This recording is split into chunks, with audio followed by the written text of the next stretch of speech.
नमस्कार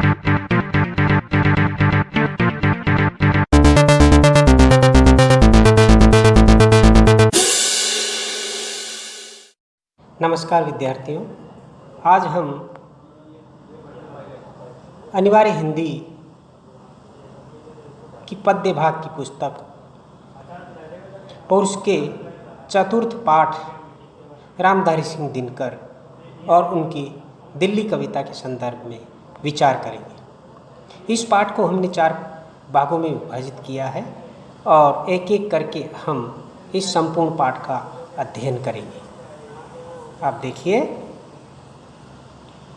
जो पहली चर्चा है वो रामधारी सिंह दिनकर के जीवन, व्यक्तित्व, कृतित्व, उनके काव्य की विशेषताएं, काव्य प्रवृत्तियां, उनकी चेतना का केंद्रीय बिंदु राष्ट्रीय चेतना और फिर साहित्यिक सम्मान व सेवाएं, इन पर विचार किया जाएगा इस चर्चा में। सबसे पहले हम रामधारी सिंह दिनकर के जीवन परिचय का अध्ययन करेंगे, क्योंकि उनका जीवन भी एक लंबी साहित्यिक यात्रा का रहा है और जो अंग्रेजी सत्ता है उसके विरुद्ध हमेशा संघर्ष करने का रहा है। तो देखिए, बहुमुखी प्रतिभा के धनी रामधारी सिंह दिनकर का जन्म 23 सितंबर 1908 में बिहार राज्य के मुंगेर जिले में सिमरिया घाट नामक गांव में एक किसान परिवार में हुआ था तथा मृत्यु 24 अप्रैल 1974 में।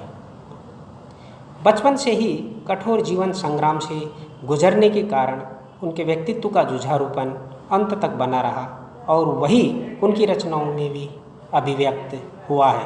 कहने का तात्पर्य यह कि रामधारी सिंह दिनकर का व्यक्तित्व जुझारू है, संघर्षशील है और यही संघर्ष उनकी रचनाओं में भी देखने को मिलता है और उनकी ये संघर्ष भावना जो अंग्रेज सत्ता है उनके खिलाफ उठ खड़ी हमें दिखाई देती है रचनाओं के माध्यम से।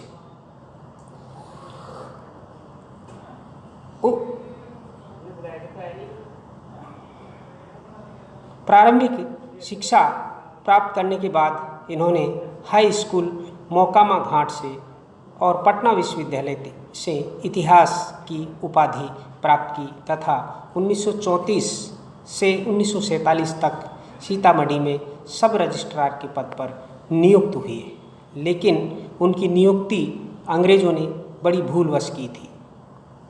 जब दिनकर की रेणुका और हुंकार जैसी रचनाएं प्रकाशन में आई तो अंग्रेज़ सरकार को यह एहसास हो गया कि यह अंग्रेज भक्त नहीं, भारत का देशभक्त है और यह हमसे बड़ी भूल हुई है। रामधारी सिंह दिनकर ऊर्जस्वित युग चारण कवि के रूप में प्रतिष्ठित है। इनके काव्य में राष्ट्रीय चेतना के प्रखर स्वर के साथ ही छायावादी रोमांटिकता का भी आभास मिलता है। कहने का तात्पर्य यह कि इनकी कविताओं में एक तरफ वीर रस है तो दूसरी तरफ श्रृंगार रस है। ये दोनों विरोधी जो जीवन प्रवृत्तियां हैं उनका संगम दिनकर जैसा प्रतिभाशाली कवि ही कर सकता है।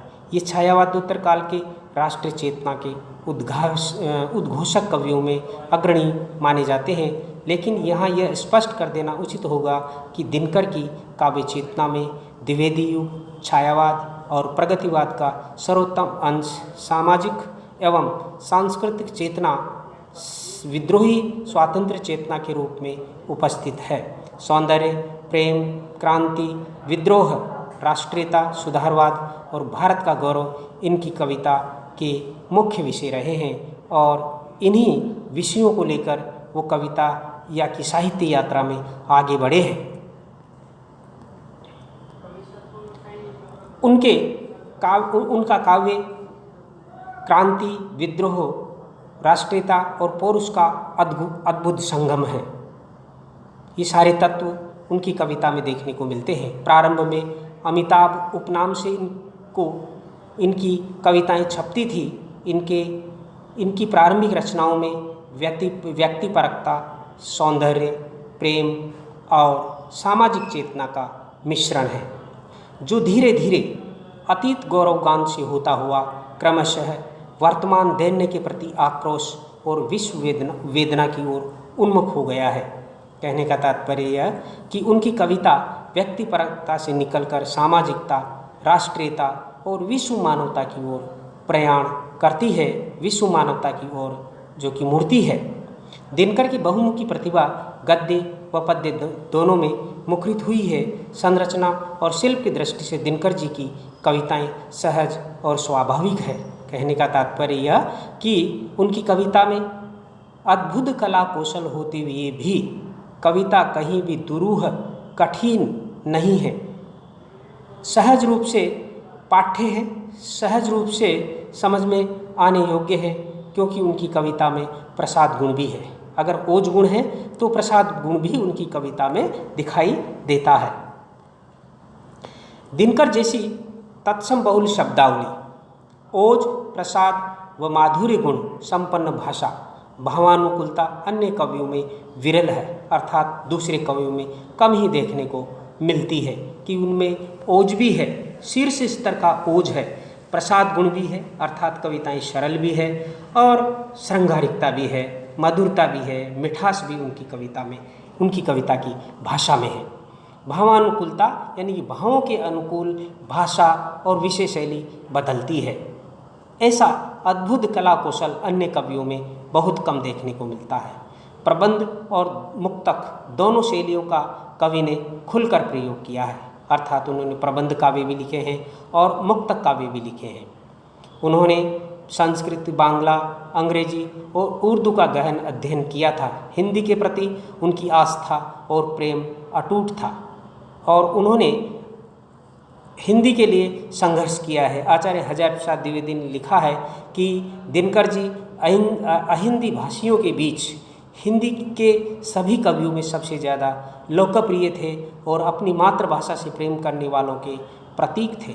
अर्थात कहने का तात्पर्य यह कि उन्होंने कविता के माध्यम से और व्यवहारिक जीवन के माध्यम से जहाँ कहीं भी हिंदी की हिमायती करनी पड़ी वहाँ पर बड़े पुरजोर से जो कि उन्होंने हिंदी की हिमायती की है।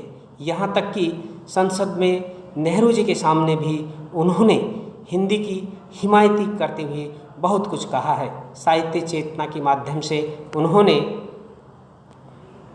देश और समाज के प्रति जो योगदान दिया है उसके बारे में हरिवंश राय बच्चन ने कहा था कि दिनकर जी को एक नहीं बल्कि गद्य, पद्य, भाषा और हिंदी सेवा के लिए अलग अलग 4 ज्ञानपीठ पुरस्कार दिए जाने चाहिए। कहने का तात्पर्य यह कि दिनकर का व्यक्तित्व, दिनकर का कृतित्व और दिनकर की जो कार्यशैली है वह उस समय के साहित्य, बड़े बड़े साहित्यकारों को भी प्रभावित करती है। इसीलिए तो बच्चन जैसे एक वरिष्ठ साहित्यकार उनकी साहित्य सेवाओं के लिए, उनकी हिंदी सेवाओं के लिए, उनकी गद्य में सेवाओं के लिए, पद्य में सेवाओं के लिए, ज्ञानपीठ पुरस्कार के लिए उनके लिए कहती है कि एक ज्ञानपीठ पुरस्कार से जो कि पर्याप्त नहीं है दिनकर जैसे महाकवि के लिए। रामधारी सिंह दिनकर स्वतंत्रता से पहले एक विद्रोही कवि के रूप में स्थापित हुए। कहने का तात्पर्य यह कि स्वतंत्रता से पूर्व उन्होंने अंग्रेज सत्ता के विरुद्ध अपनी कविता के माध्यम से, आग उगलने वाली कविता के माध्यम से विद्रोह किया है और स्वतंत्रता के बाद वो राष्ट्र कवि के रूप में जाने गए। वे छायावादोत्तर कवियों की पहली पीढ़ी के कवि थे, अर्थात छायावाद के बाद जो पीढ़ी आई है उसकी पहली पीढ़ी के वो कवि थे। एक और उनकी कविताओं में ओज, विद्रोह और क्रांति की आग है तो दूसरी ओर कोमल श्रृंगारिक भावनाओं की अभिव्यक्ति है। वीर और श्रृंगार रस में उच्च कोटि की रचना देने वाला यह कवि वास्तव में बिल्कुल निराला है, अद्भुत प्रतिभा का धनी है। इन्हीं 2 प्रवृत्तियों का चरम उत्कर्ष हमें उदाहरण के तौर पर कुरुक्षेत्र और उर्वशी नामक कृतियों में देखने को मिलता है। उर्वशी को भारतीय ज्ञानपीठ पुरस्कार प्राप्त हुआ जबकि कुरुक्षेत्र को विश्व के 100 सर्वश्रेष्ठ काव्यों में 74वां स्थान प्राप्त है।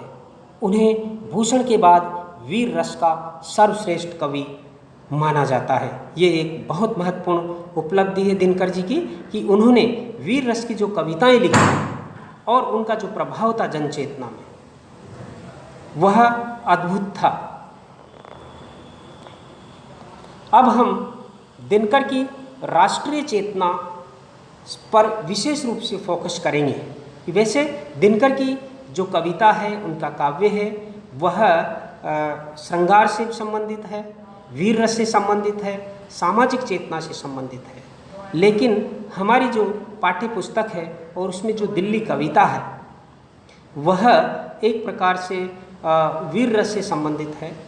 उनकी जो कविता है वह राष्ट्रीय चेतना से संबंधित है। उनकी जो कविता दिल्ली कविता है वो एक प्रकार से दिनकर की विद्रोही भावनाओं का प्रतिनिधित्व करने वाली है, उनकी राष्ट्रीय चेतना का प्रतिनिधित्व करने वाली है। इसलिए हमने दिनकर की साहित्य चेतना के विविध बिंदुओं में से यहाँ पर जो कि विशेष रूप से उनकी राष्ट्रीय चेतना को ही पर ज़्यादा फोकस करने का प्रयास किया है। और दिनकर के लिए कहा जा सकता है कि वो अनल का कवि है, युगचारण है, मैथिली शरण गुप्त का सच्चा उत्तराधिकारी है। अनल का आग अर्थात अंग्रेज सत्ता के विरुद्ध आग उगलने वाला, युगचारण यानी कि युग की धड़कनों को अपनी कविता के माध्यम से अभिव्यक्त करने वाला, और मैथिली शरण गुप्त का सच्चा उत्तराधिकारी अर्थात मैथिली शरण जहाँ एक और हिंदी के प्रथम राष्ट्र कवि है, तो मैथिली शरण गुप्त के बाद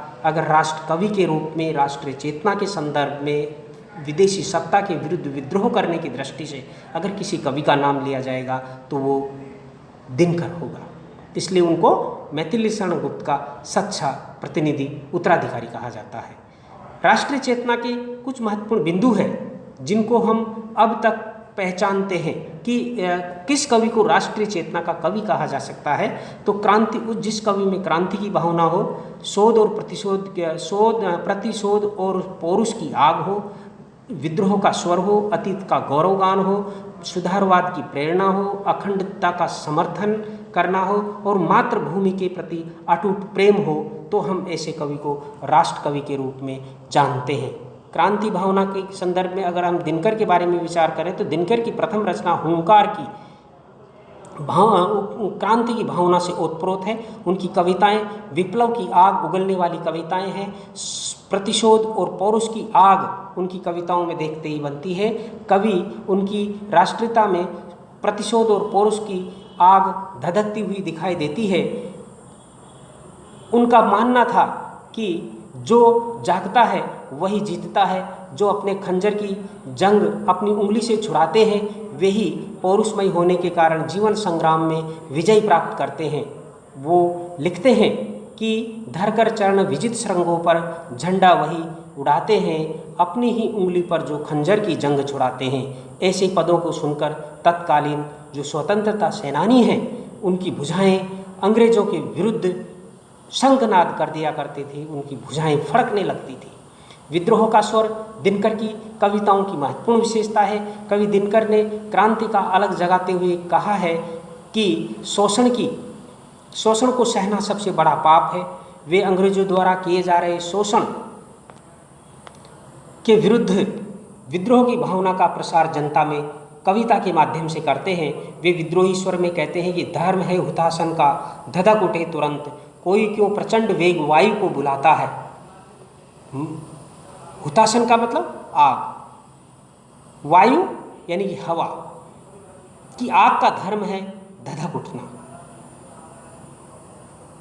और फिर कोई अगर वायु को बुलाता है और आग से कहे कि तुम क्यों धधक रही हो तो ये ठीक नहीं है। उसी प्रकार से भारतीय जन को उन्होंने एक आग की तरह माना है और अंग्रेजों के शोषण को उन्होंने जो कि वायु के समान माना है। भारत का अतीत उन्होंने मातृभूमि की वंदना और अतीत का गौरवगान अपनी कविताओं में किया है। भारत का अतीत अत्यंत उज्जवल और गौरवशाली रहा है। उसी अतीत का गुणगान दिनकर ने भारतीय जनता में गर्व और आत्मसम्मान का भाव जागृत कर हीन भावना का दमन किया है। उन्होंने हमारे महापुरुषों तथा दिल्ली, पाटलिपुत्र, सांची, सारनाथ, नालंदा, वैशाली जैसे हमारे सांस्कृतिक चेतना के केंद्रों से राष्ट्रीय गौरव की प्रेरणा ली है। उन्होंने अपनी कविता में मातृभूमि के प्रति अगाध प्रेम की व्यंजना की है और सुधारवाद की प्रेरणा का मतलब यह है कि समाज में जो अव्यवस्था थी और जो रूढ़ियाँ, जो अंधविश्वास थे, जिनके कारण जो भी भारत के पतन के प्रमुख कारण थे, उनको दूर करने की कोशिश की। दिनकर जी ने युगीन सामाजिक समस्याओं, अस्पृश्यता, समानता, एकता, मानवता, स्वतंत्रता आदि पर गंभीर चिंतन किया है। वे देश की अखंडता का समर्थन करते हैं। दिनकर की राष्ट्रीयता वर्तमान की विकृतियों से क्षुब्ध होकर अखंडता का समर्थन करती है और उन्होंने ये माना है कि देश जब तक एकता और अखंडता के सूत्र में नहीं बंधेगा, अंग्रेज सत्ता को वो बाहर नहीं निकाल सकता। दिनकर भारत में धर्म, संस्कृति, भाषा और वेशभूषा आदि सभी स्थितियों में एकता का समर्थन करते हैं। उनका मानना था कि देश की एकता की, देश की अखंडता की रक्षा के लिए यदि युद्ध भी आवश्यक हो तो वे युद्ध का समर्थन करते हैं। कुरुक्षेत्र में वे लिखते हैं कि पुण्य खिलता है चंद्रहास की विभा पर, या कि चंद्रहास की विभा में, तब पौरुष की जागृति कहती धर्म युद्ध है। अर्थात देश की रक्षा के लिए, देश के गौरव के लिए, देश के मान अभिमान के लिए अगर युद्ध करना पड़े तो वह युद्ध नहीं, धर्म युद्ध होगा और हमें करना ही होगा। देश की आज़ादी के लिए क्रांति को अनिवार्य मानने वाले कवियों में दिनकर प्रथम है। रामरक्ष बेनीपुरी ने लिखा है कि हमारे क्रांति युग का संपूर्ण प्रतिनिधित्व कविता में इस समय दिनकर कर रहा है। क्रांतिवादी जिन जिन हृदय मंथनों से गुजरना होता है, दिनकर की कविता उनकी सच्ची तस्वीर है। प्रसिद्ध साहित्यकार और आलोचक प्रोफेसर नामवर सिंह ने कहा है कि दिनकर जी अपने युग के सचमुच सूर्य थे।